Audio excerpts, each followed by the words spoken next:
we now see is synergies playing out between Dexit and CL Educate in areas such as test simulation for students, institutional assessments, and business development. In short, Dex is now fully embedded into the CL ecosystem and is contributing significantly to both consolidated revenues and profits while retaining its independence to scale. Moving forward, I'll move into the finance updates. The total revenue for the H1 period has grown from 194 crores in H1 last year to 319 crores this year, reflecting a growth of about 64% year on year. This growth has been driven largely by Dexit, where the revenue contribution, as you can see from the slide, was 139 crores in the first half of the year. This business line, of course, didn't exist in the first 3 quarters of the last financial year. From an EBITDA perspective, correspondingly, Dexit's EBITDA has also contributed 38 crores to the overall EBITDA. And as a group, our EBITDA has now grown from 25 crores to 50 crores, up 101% from last year. From a bottom line perspective, the consolidated PAT is now at 1.5 crores versus about 7.5 crores in the same period last year.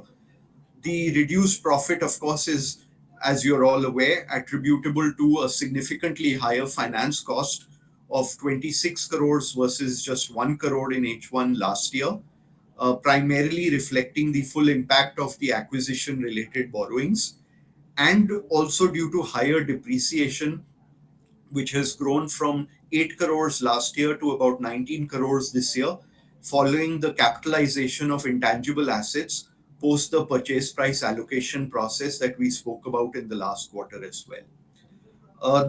My key takeaways for you from this slide is that the operating performance remains strong and the decline in PAT is purely due to structural accounting impacts from the acquisition. We are now, as a business, very much operating as a three-engine platform, each showing both growth momentum and margin discipline.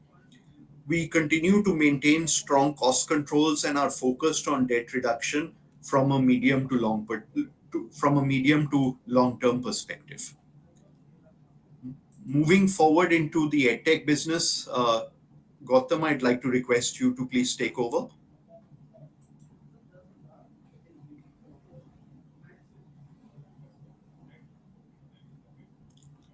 Yeah. Okay. Sorry, I did not realize I was on mute. Okay. So let me just take it from here. Okay. As far as ChessPep is concerned,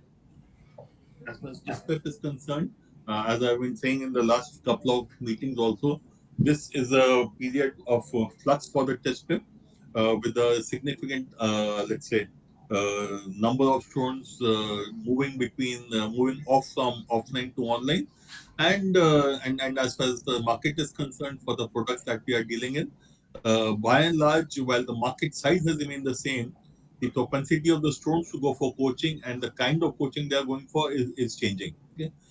However, the good thing still is that by and large we are able to hold on to our volumes. The market share has been retained. However, when I look at the pricing, obviously pricing is under a bit of pressure because when you're competing with the online players with the and yes, we also have our online programs. When we are competing with this kind of a market, which is in a flux, pricing pressures do come in. Okay? And what we have also seen is the segments which have grown the most, especially in MBA. I'll talk about BBIPM CUT in a minute. Especially in MBA also, is the segment which has grown is the kind of segment which is the so-called the low price segment, which is the test series, self-study programs. Similarly, then there are small programs which do not cater to the complete program or to the complete syllabus, but focus on a specific domain only. Okay, so those are the programs which are being picked up more, and we have been able to hence being able to retain our volumes. We have launched a few programs already, and we are in the process of launching more programs along these lines so that we are able to retain, grow our market share further. Okay? BBIPM, the second segment that we are looking at, has also done well.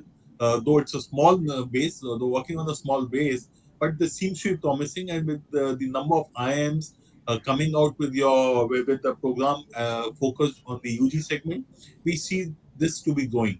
Okay, so at this point of time, I am Bangalore, I am Kozhikode, I am Ranchi, I am Indore, Bodh Gaya, Jammu, and a couple of others have already launched their programs. And going forward, more such opportunities will come in.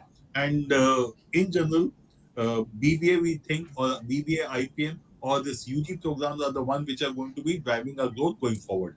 While MBA will retain itself, will be retaining its numbers, but this is where the growth is likely to come. CUET is still an issue, and given the kind of paper which has been there, given the way it was implemented, given the glitches in terms of conducting of the test, it has let me say lost the flavor of the market, and it is still a work in progress, I would say. However, there's a small green shoot, and it might be a little early to say that because we'll know only in the next 6 months. The small green shoot is in the last couple of years the paper has become a little more difficult. Earlier, this was a paper in which you could do well with virtually zero preparation, and even students who had not done well in their board exam were getting good scores, which meant that the universities or the institutes were unable to differentiate between good and not so good students. So last couple of years, we have seen slowly that the level of difficulty of the paper is increasing, and there's a differentiation which is happening between good and not so good students. And if this continues for another couple of years, I think there is a possibility of CUT becoming what we thought it would become. Okay. Law is something which has gone through its change, and from a program which was conducted or the test which was conducted in April, May, June of the year, it has shifted to 6 months ago, which is December, and this has been on for the last 4 5 years. What that has done is it has wiped out one segment of the market, which is the last minute crash course kind of students who would wake up at the last minute after board exam and say, I want to prepare. But what it has also done is it has shifted students to a longer term program. So at this point of time, you'll find that practically all these students who are interested in law tend to come in early, and the 1 year and the 2 year programs are the one which are driving this particular product. Overall, the market size remains what it is, and we don't see an increase in the market size. But here again, we will be focusing a lot on the test series and the smaller variants, because there is a significant market for that segment also. Platform monetization doing well out here. This is a place where we help institutes, whether MBA, law, BBA, IPM, reach out to students through our captive students as well as outside, and that has been doing well, and we hope to improve as we go along. Okay. Publishing again, moving towards product offerings, we are looking at saying instead of books, can we start selling services also, which means bundle services along with books. And not only that, when we say bundle service along with books, we also look at providing services to, or say, study material or study packages to tuition centers and smaller players. Okay. The idea also is to focus more on GK publications, because when we look at our own platform, if we're able to sell a larger number of books from here, we save on the commission which we typically have to incur when these are sold through other retailers or through Amazon and Flipkart and other online channels. Okay. In terms of the market action, as I had already mentioned, we are continuously launching new variants as per the market requirements, and that's an ongoing process. It will continue. There's nothing out of the world about it, but based on the requirements, we keep on launching more and more variants. And as I said, at this point of time, the focus is more towards smaller ticket size products which do not take care of all aspects of the program, but take care of a specific pain point of the student. Okay. We have been incorporating AI into our academic support. We started this last year with the SOP analyzer, which means statement of purpose, essay analyzer, and those kind of stuff. Now we are shifting. We are in a situation where we are able to also look at doubt solving for students through AI driven academic support. Okay. In terms of business, we are also expanding into institutional partnership with schools. We have had a few institutional partnerships in the last 6 months. Yes, they have been signed, and the impact of this hopefully will be visible in the next academic year, because signing is one part of the story and getting students to enroll is the second part. We also in talks with a few schools for in college or in school kind of programs, but that's a little distance away at this point of time. Arjun mentioned about integration with Dex platform. Yes, that is I think something which is very useful from our point of view. Uh, all the tests that we conduct, that we prepare students for, except law, CLAT and ILET. CLAT and ILET are paper-based tests. All the other tests happen to be computer-based tests, and that is where DEX comes in very useful for us. We have for MBA done a couple of tests on the DEX platform, where students typically go to the center or to a DEX center and take a test there, like an actual test environment, and these have been very positively given us very positive feedback from the students. And we look at expanding it more to other programs. So as far as the current situation is concerned, we have done it only for MBA, but going forward we will also be looking at the tests which are the BBIPM tests, all of which are computer based, and these will be conducted in May, June. So immediately after board exam, we're launching similar tests for the other segments also, except for law. Easy apply is something that we incorporated in our platform. Okay, and we are able to now get our students to enroll for the premium tests, I would say. Except for CAT, practically all the important tests are available on our platform, and students, instead of going to these to the ZAT, SNAP, NMAT platform, they can straight away apply for these exams through the Career Launcher platform. In addition to this, they can also apply to colleges. So Easy Apply now is available for both the aspects: application to colleges as well as application for exams for this segment. So while we have looked at this for the MBA at this point of time, we'll be extending this facility to law, not so much law, sorry, BB and IPM also, where again we think there's a significant possibility. For law, it will be only colleges. For BBIPM, we'll be looking at both the exams as well as the colleges. Okay.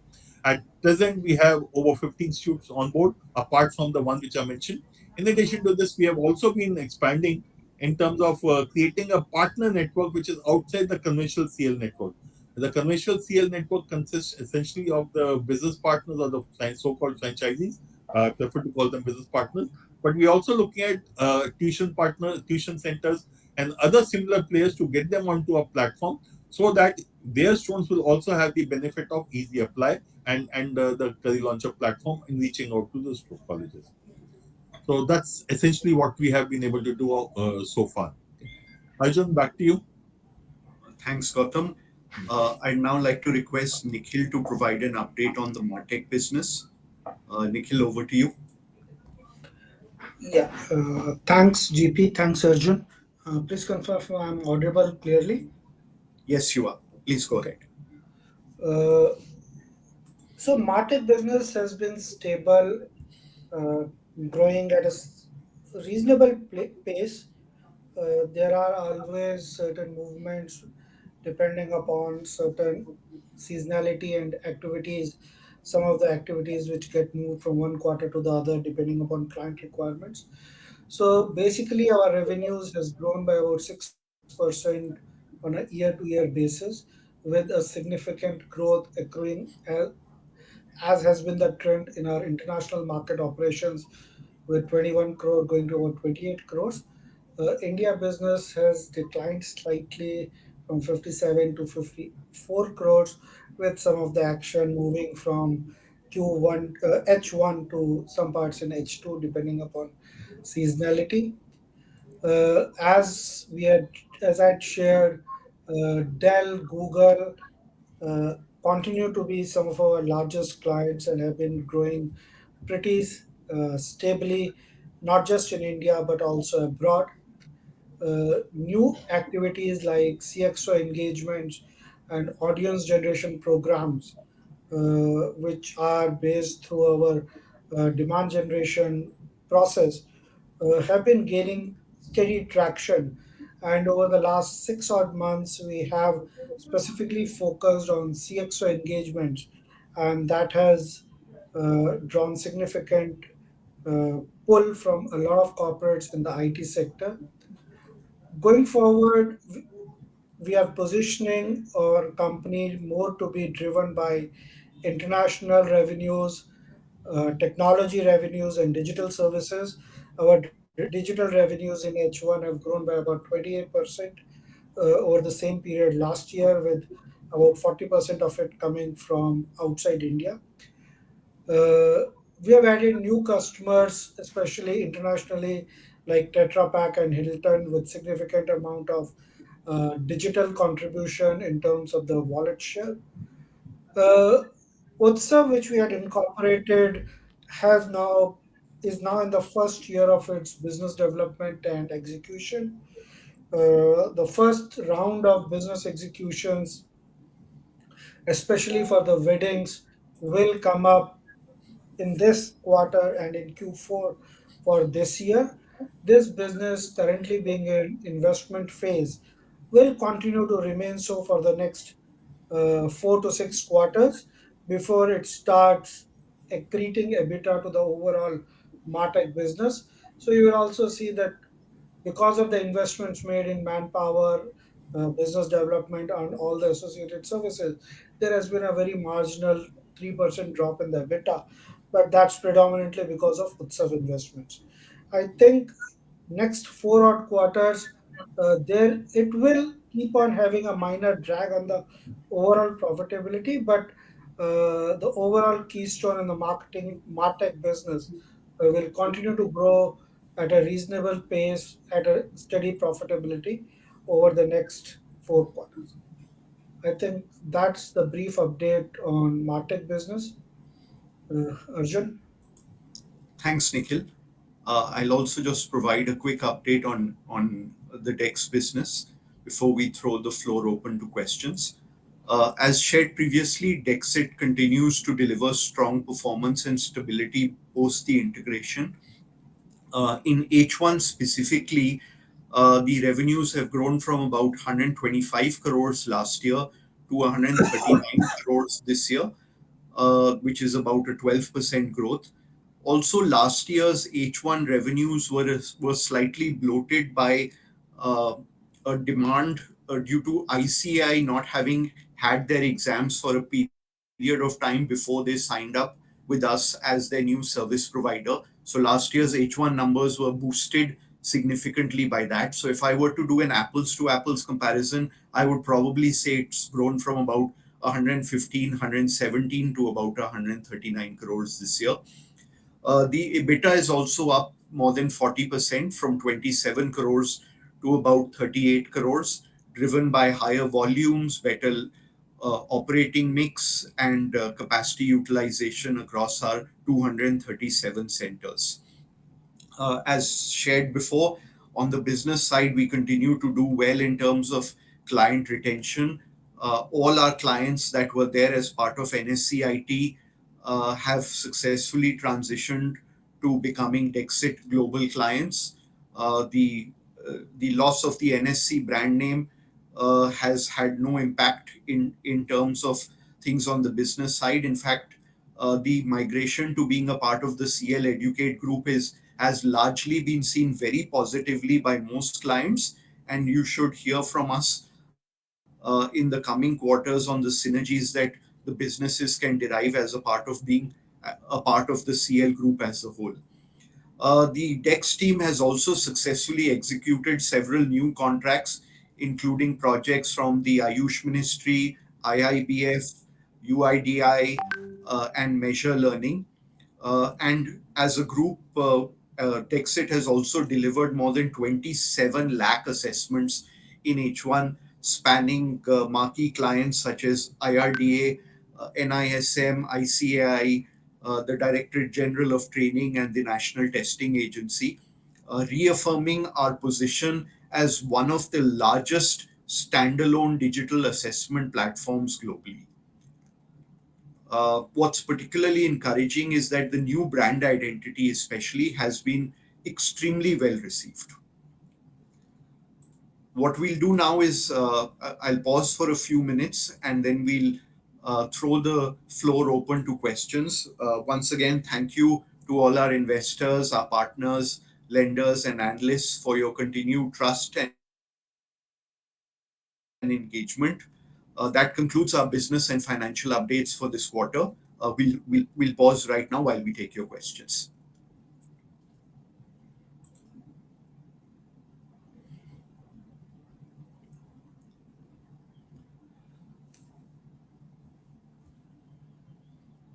Okay.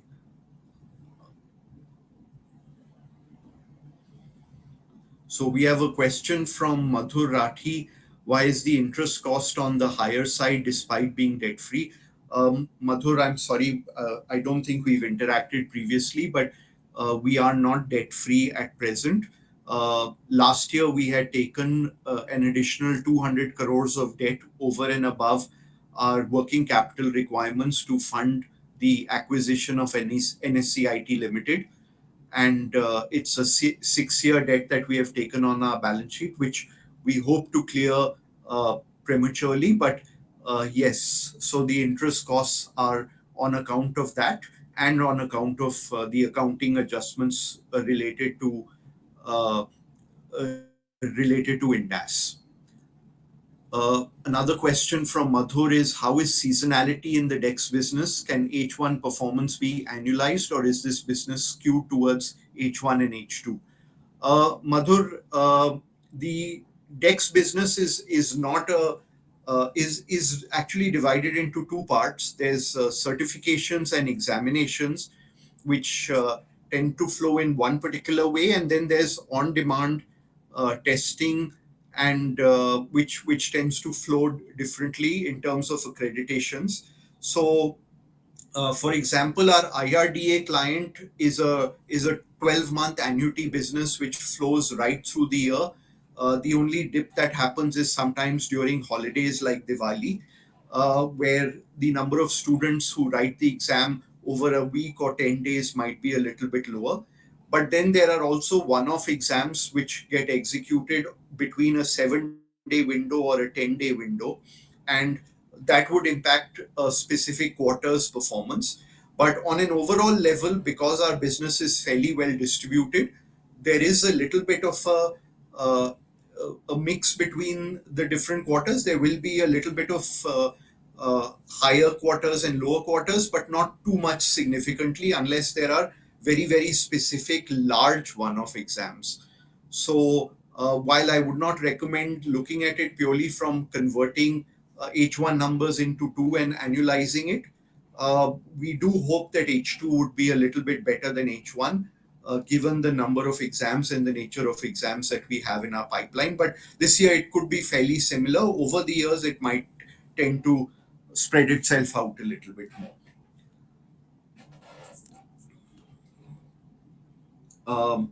There are questions from Prateek. Prateek, Aditya, you're looking for guidance on the future and investments that we will be making in capacity expansion and so on across the different business lines. While we don't specifically provide a guidance on what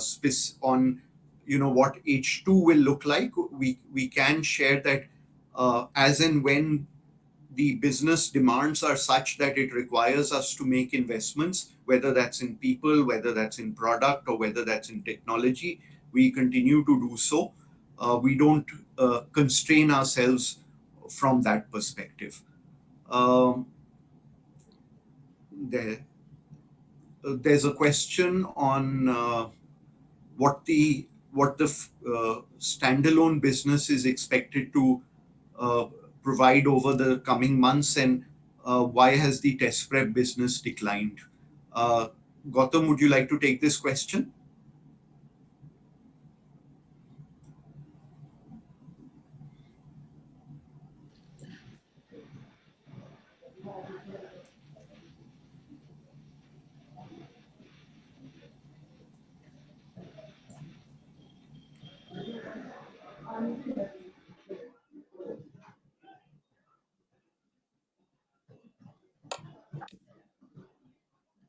GP, you're muted.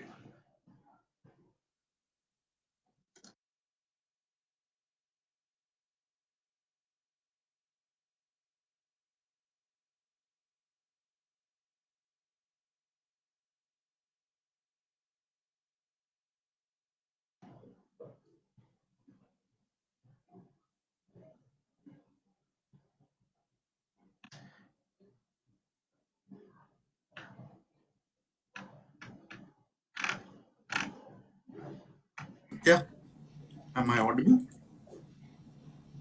Yeah.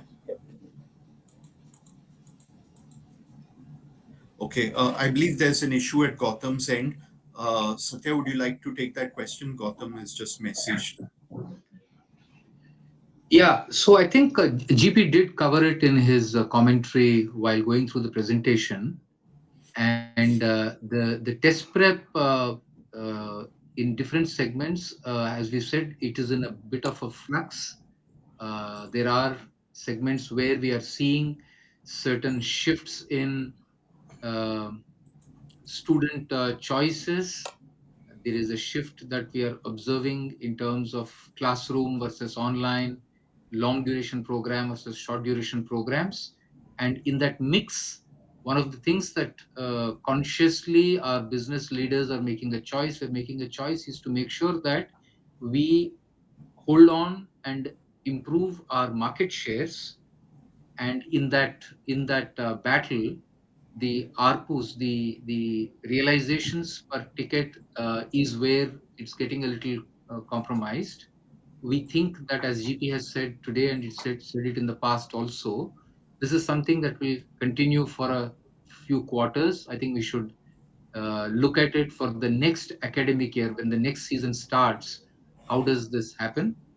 The silver lining in that is that a couple of new undergraduate programs have begun to get introduced.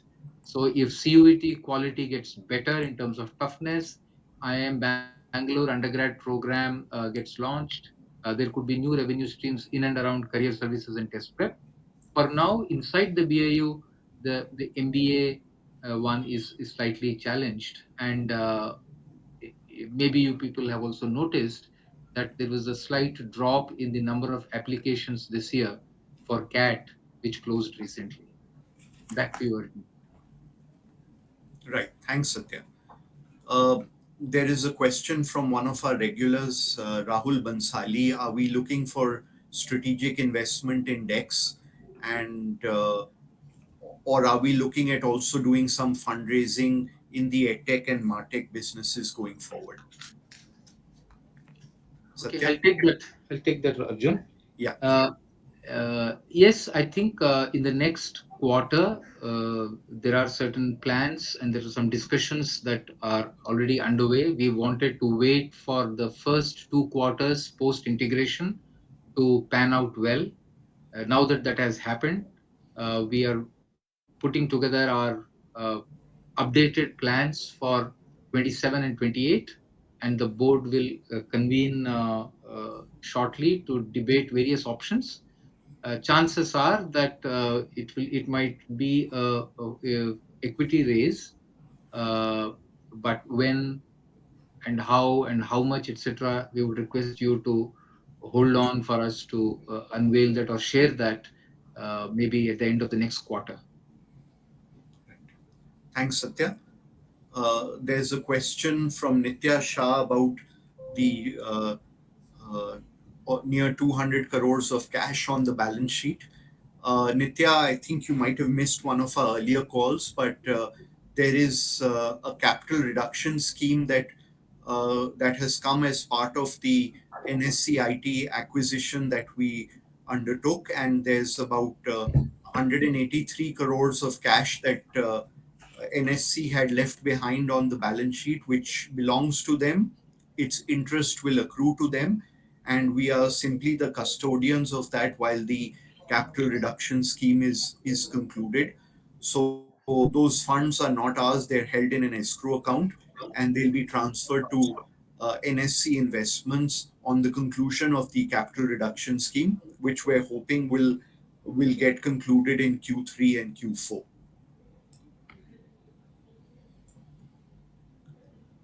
Okay.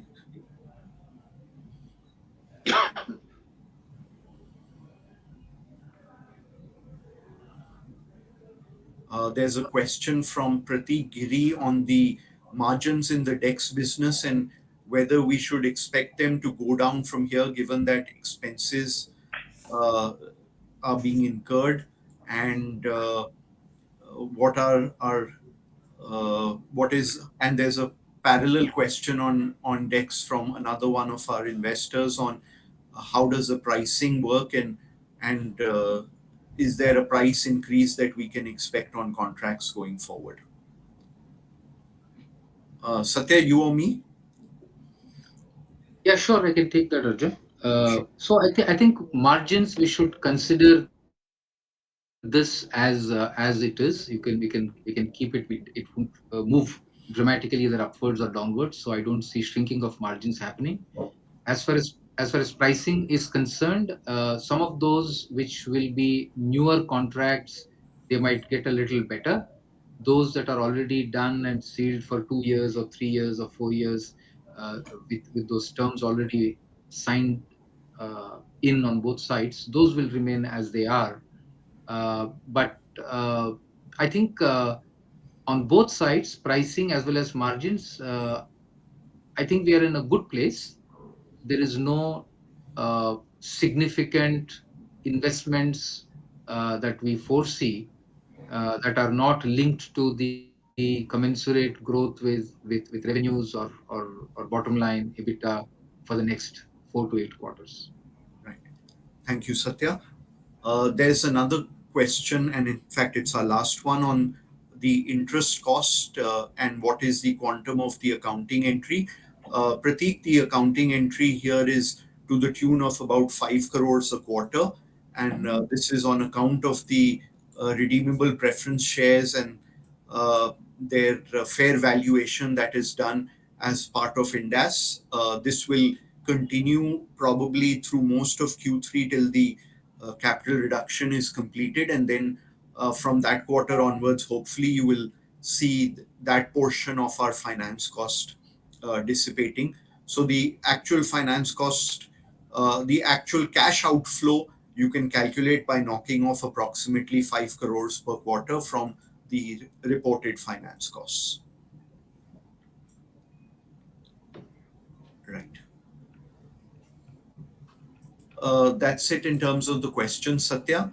Okay. Gautam and Nikhil, thank you so much, everyone, for joining in today and making time. We look forward to catching up with you for our Q3 analyst call towards early February. Thank you so much and see you later. Bye bye. Thank you, Arjun.